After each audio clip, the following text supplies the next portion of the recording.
mentioned earlier on at the beginning of the show, we are dedicating 60 minutes to the issues of gender-based violence in Nigeria based on what's been happening, especially with the death of popular gospel singer Osinachi Nwachukwu. Well, recognizing the urgent need to curb this shadowy pandemic, President Muhammadu Buhari, in his Democracy Day speech in June 2020, said the federal government was determined to go beyond just legislation in fixing the problem of gender-based violence across Nigeria, but rather interrogate the deeply dysfunctional cultures in Nigeria, systemic flaws in institutions, and the perverse social norms which enable sexual and gender-based violence. Now, what actually is the issue here, and how can these issues be adequately checked?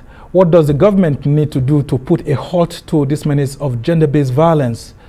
Let's bring in Lemmy Ughegbe, who is a child and gender rights advocate and the director of the Men Against Rape Foundation.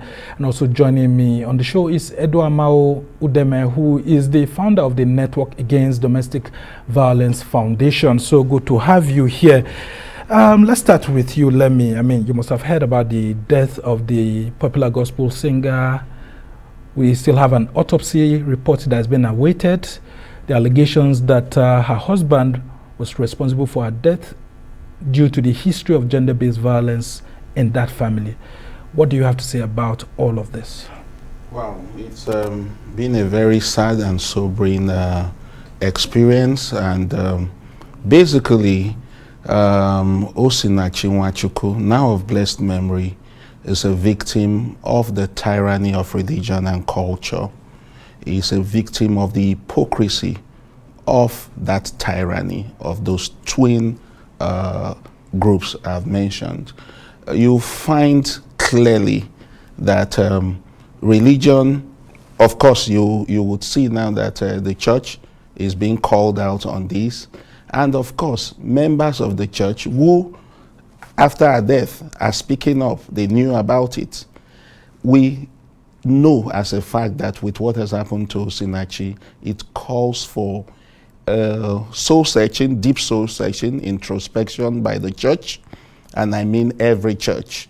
So we need to change a lot about our indoctrinations, because churches, I mean, even every other religion. Yes, basically are very religious. Absolutely, and these religions across divides, not just the church, and of course the culture has made it such that when you shout out, the society, including even your family, will say, look, is this not how your own mother and your mother's mother lived? That the marriage gets better. Enjoy it. That is the test of marriage. That is the test of your womanhood. Now, these are part of the pressures that come. Of course, in Osinachi's case, we've heard the version of the family saying that they even called her out. They called her, they asked her to leave and all of that. Now, it calls to question, again, indoctrinations in our churches and, of course, in other religious institutions, because our response to that was that it is a sin for her to have left the marriage. And the family claimed that they said, look, separation is not definitely sinful. Now, if you look at it, well, even the provisions of the Bible, it says that it is better to live on the rooftop than to live with a contentious, it says contentious wife. I find that discriminatory anyway. Yeah, a contentious spouse. Yes, a contentious spouse. Now, if you live on the rooftop, it clearly has endorsed separation. So churches must get, pastors and imams and all sorts, must get a bit more progressive in their interpretation of these canons. Because if that interpretation is properly done, then she would at least enjoy legal separation, within which time whatever is wrong with her spouse, he probably would have been able to have time to deal with whatever demon was in charge of it. Yeah, I mean, he could have got counseling and all that. I mean, I've been reading your posts on Facebook where you run this domestic violence network and all of that. What do you make of this? Because I saw some of the posts that you had and a lot of people commenting here and there, but this is just one of several that you deal with every now and then. What's been your reaction since her death? Well, the first thing, my first reaction is most people quote the Bible wrongly. There's this adage, not just an, I don't know where they coined it from. For better, for worse, for richer, for poorer, till death do us part. There's no portion in any Bible that makes those sentences, that you find those sentences. We don't have it in the Bible. In some cases now, you see people asking, maybe the Reverend Father asking them to recite their own affirmation, vows, what yes. exactly are the So vows that they would want. Thank you. So I believe that our society has dealt so much with the girl child to the point that just thinking of the mere fact that you're going out there, you'll be called a divorcee, it makes them go through whatever they want to go through to stay on. Another thing is when it has to do with the church, I don't know where they have the idea from that if you leave your marriage, especially when it has to do with a woman, men are leaving their marriages, pastors are leaving their marriages, some people are walking away. I can mention, I think, of course, we all read about Pastor Chris Okote's wife. We read about Yahilome's wife. Nobody said anything about it. So why didn't she walk away? And in all of that, they are still alive. I mean, both spouses are still alive. That's the point. So we are having these issues in the church. Okay, imagine if this kind of thing could happen to someone like Kusinaji. We have so many celebrities, so many people now going through what she went through. They are going through it right now. And then talk about the rural areas. Talk about those that don't even know the law. Talk about don't even know where to run to. They are living with the same perpetrators. No, sorry to cut you in. That brings me to the issue of counseling, the issues of helping both spouses out. If there's a problem at home, what are the government designated places people can go to? I mean, if I have a problem with my wife, where do I go to?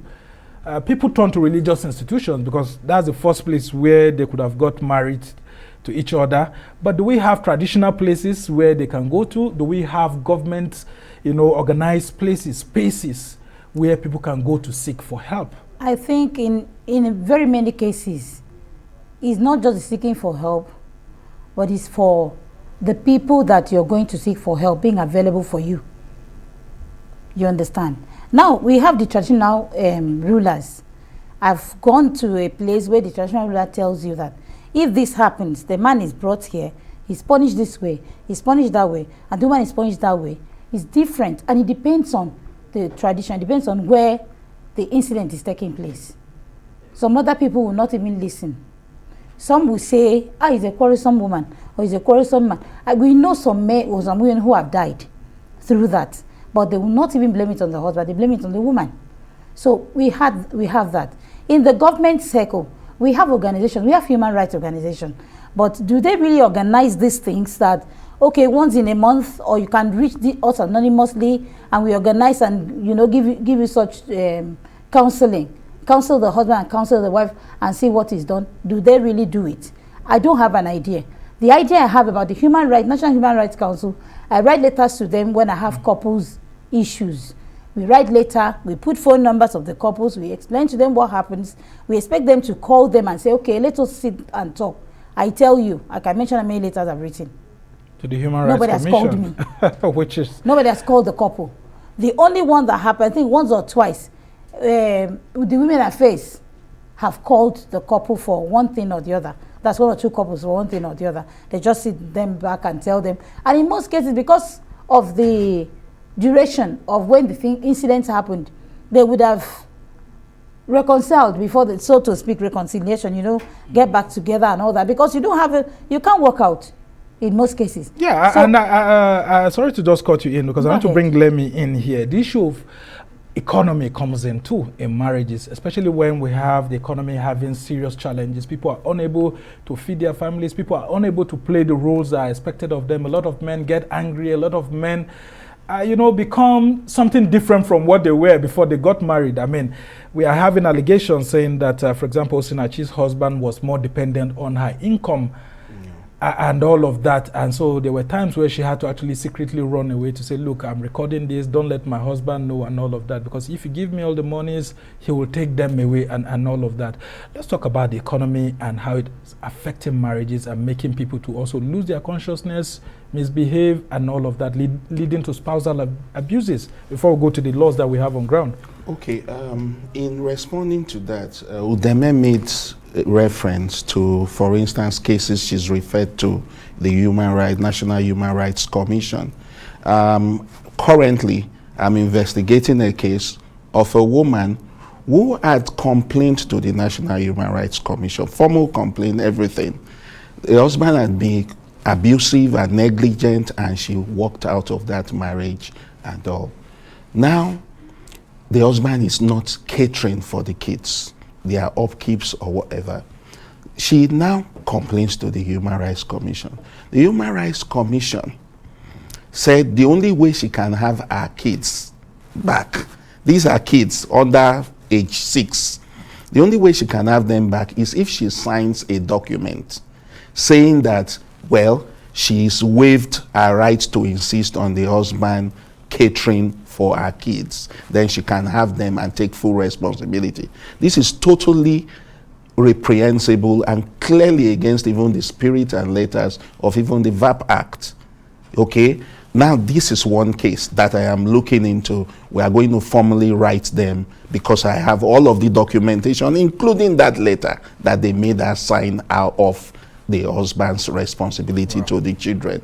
Now, we talk about the economy. Indeed, the economy is playing its part, but I must tell you, it is not a justification for any man. For instance, Osinachi's husband, it's clear that the woman was not even running away with funds from him.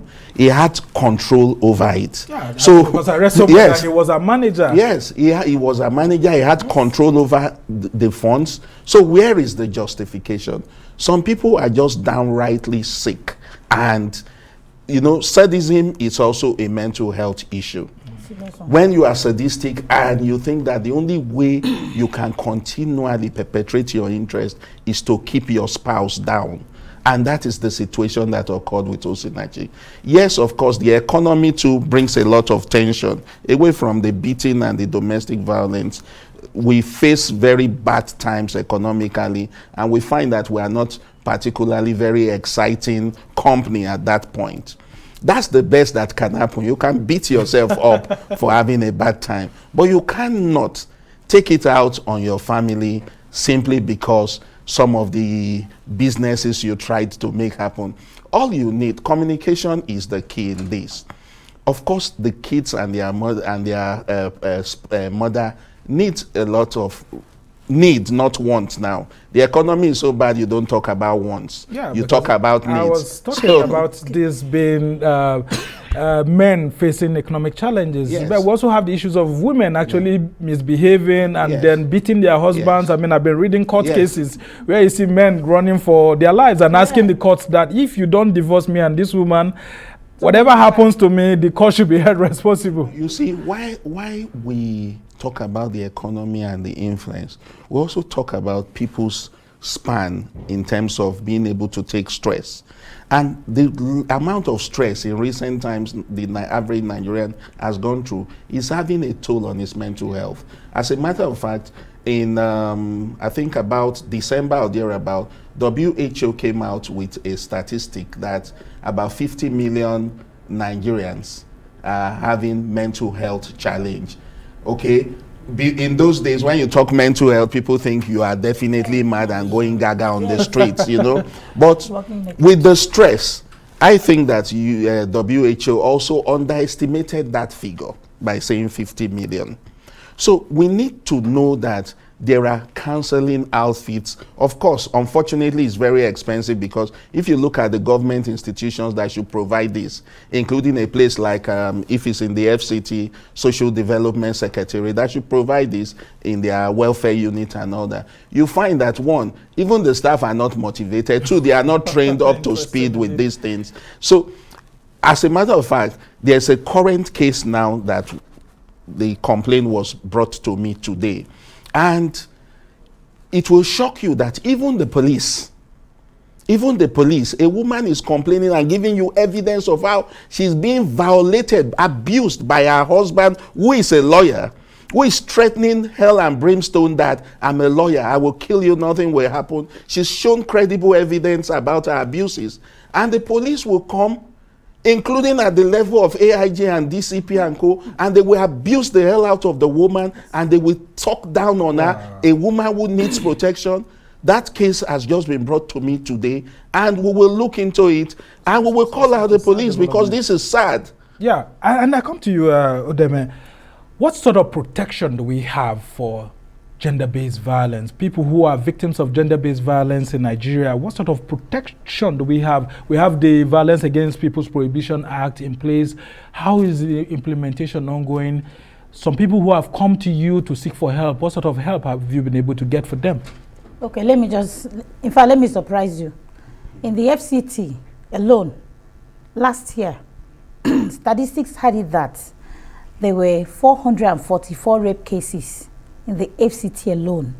That's year 2021. Sorry, 2020, because the report came in 2021. Guess what? It was only one conviction.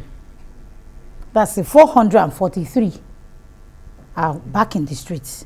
I will not be surprised that we are just making noise because of Osinachi case now.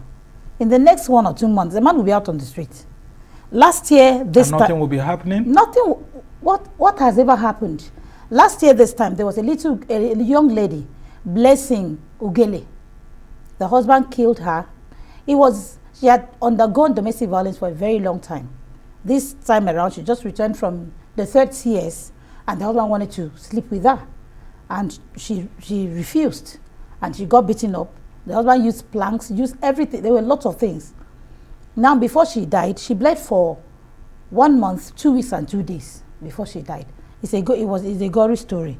But as we speak, the 3 kids are with the girl's mother. But the story here is that 3 weeks after she died, it wasn't up to a month, he was released. In fact, why he was even arrested at all was because I stepped in. Okay. After that, it was family versus family. The problem we are even having right now is most cases family versus family. And they say, because of the children. No, don't do that. Yeah, but we have the laws. We have this VAP Act which is in place. Aren't the institutions that are supposed to protect Nigerians, who find themselves in this sort of situation, playing their key roles? Unfortunately, no. Unfortunately, no. I have videos that if I show you, you'll be shocked. In fact, there was a young lady that called me. Her daughter, because each time what the husband does is, he'll provoke her, they will have issues, and the other one will stop talking. As a woman, the woman will continue talking. So it's when the woman continues talking, the husband stops, whatever, won't even reply, and he's recording everything. Records the audio, and then forwards to the girl's mother, forwards to everybody. So unfortunately for him, this particular day, as soon as the fight started, the daughter now carried her phone, just turned it on and said, my mother and my father have started again this time around. Before she knew, the next thing was bah, bah, bah. She was so shocked that she dropped the phone, but at least she got that first shot. Interesting. So, that has been happening. Nothing has been going on. All these people will end up walking back on the streets. Yeah, Osinachi's husband will be free it's now. It's a very difficult situation for all of us. If this is happening, how do we protect our women more, Lemmy? Including the men too, yeah, those numbers of men who are going through gender-based violence. For instance, the Violence Against Persons Prohibition Act is a total package, provides for protection for both gender. Yeah, it was seen that time before it was passed as the one-fit solution that will solve all problems. Now it needed to be domesticated in the various states. The Child Rights Act also was passed, needed to be domesticated in most states. Now, there is the hypocrisy of the elite, the ruling class, where they sit in their offices. The governor, for instance, of course, you know how much influence they have with their state houses of assembly. At the end of the day, they domesticate these laws, but they water it down. They water it down in the name of their perverse notion that they are trying to bring it attuned with their culture. Okay? And I use an example. While the VAP Act is a federal legislation that should be domesticated, we have the penal code. The penal code, unfortunately, the penal code actually helps to engender and foster domestic violence. Section 55 of the penal code says, if you have married your wife by native law and custom, you can pick the whip and beat her. Wow. Okay? It's yet to be reviewed. Now, that law in itself is in conflict with the provision of section 42 to 44 of the 1999 Constitution as amended, because it says there shall be no discrimination on the basis of religion, gender, ethnicity, whatever. Now, that is discriminatory because it does not say if you've married your spouse, you can pick the whip and chastise. Is the man infallible and beyond reproach? So, by the mere fact that that is discriminatory, it should ordinarily be null and void because it conflicts with the Constitution. Now, we've sat down and allowed such to continually be used in the North. The North, the grand norm is the Constitution. So we cannot let that. And that is one provision.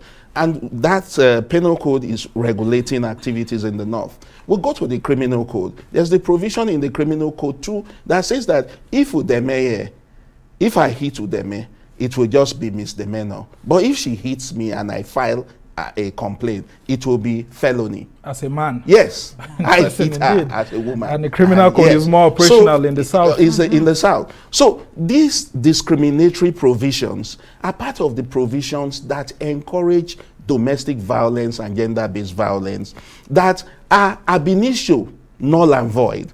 But because we've seen that even when we have lawyers who say they are constitutional lawyers, they are public interest lawyers and all that, for as long as we've been shouting ourselves to us, nobody has taken it upon himself to say, let us help society. In the words of Dora, we need to review them. In the words of Dora Akunyele of blessed memory, her last days public appearance, she says, a society grows great when old men plant trees under whose shade they will not stay. So the Men Against Rape Foundation and Make a Difference initiative is taking steps now to ensure that these provisions in the penal code and the criminal code are dealt with and expunged. All right, I'm just being told that we have less than 60 seconds to go. Okay. How do we help to create a better society? What role should all these institutions play so that we de-emphasize the issues of religion when it has to do with, gender-based violence? Well, I should first of all say, since I started this thing, the only states that I know that have actually been up and doing on domestic violence issues is Lagos State government, Lagos State. Now in Lagos State, they have a hotline that if I call them, they will tell you to call the person, to tell the person to get across to them. They send an email to the person prints the email and takes it to the next police station, and they come and pick the other person, and of course they handle the rest.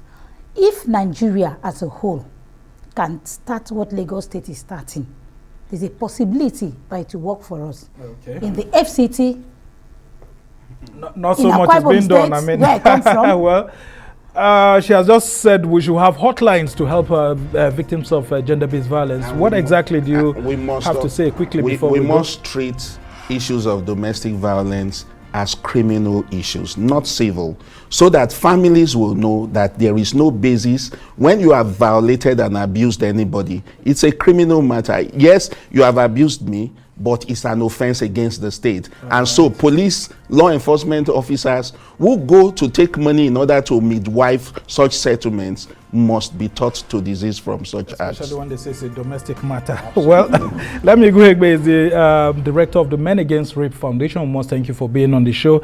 And Edoamawo Udeme is the founder, Network Against Domestic Violence Foundation. We must thank you for being on the show, helping to enlighten people. And we must say that our boys and our girls all need to be trained as they all grow up to know the importance of the rights of each other before they mature to get into marriage. We must thank you for being on the show. Well, that's how it's been for this special edition of the Arise interview, where we dedicated 60 seconds to the issues of domestic violence in Nigeria.